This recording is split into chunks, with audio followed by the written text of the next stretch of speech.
حضرت جابر رضی اللہ عنہ بیان کرتے ہیں کہ جب خندق کھودی گئی تو میں نے آن حضرت صلی اللہ علیہ وسلم کو بھوکا پایا۔ میں اپنی بیوی کے پاس آیا اور پوچھا کہ تیرے پاس کچھ ہے، کیونکہ میں نے آن حضرت صلی اللہ علیہ وسلم کو بہت بھوکا پایا ہے۔ اس نے ایک تھیلا نکالا جس میں 100 جو تھی اور ہمارے پاس ایک بکری کا بچہ پلا ہوا تھا۔ میں نے اسے ذبح کیا اور میری بیوی نے آٹا پیسا، وہ بھی میرے ساتھ ہی فارغ ہوئی۔ میں نے اس کا گوشت کاٹ کر ہانڈی میں ڈالا۔ اس کے بعد میں آن حضرت صلی اللہ علیہ وسلم کے پاس لوٹا۔ بیوی سے کہا کہ آن حضرت صلی اللہ علیہ وسلم اور آپ کے صحابہ کرام کے سامنے مجھے رسوا نہ کرنا۔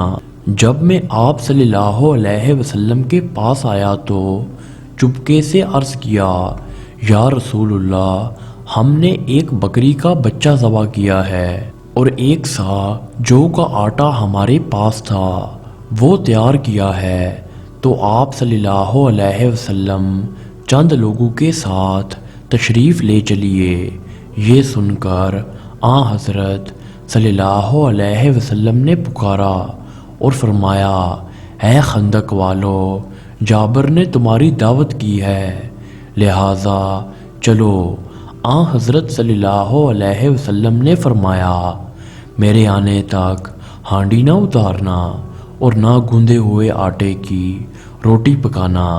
چنانچہ میں وہاں سے آیا اور آن حضرت صلی اللہ علیہ وسلم بھی تشریف لائے اور آپ صلی اللہ علیہ وسلم سب لوگوں کے ساتھ آگے تھے۔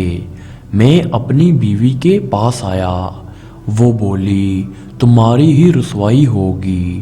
میں نے کہا، میں نے وہی کیا جو تو نے کہا تھا۔ بالآخر اس نے گندا ہوا آٹا نکالا۔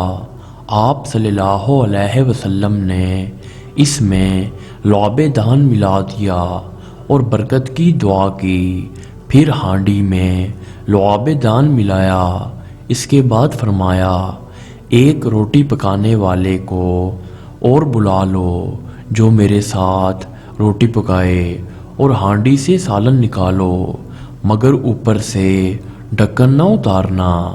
حضرت جابر بیان کرتے ہیں کہ اس وقت حاضرین 1000 تھے، اور میں رب ذوالجلال کی قسم کھا کر بیان کرتا ہوں کہ سب نے کھایا، یہاں تک کہ چھوڑ دیا اور لوٹ گئے۔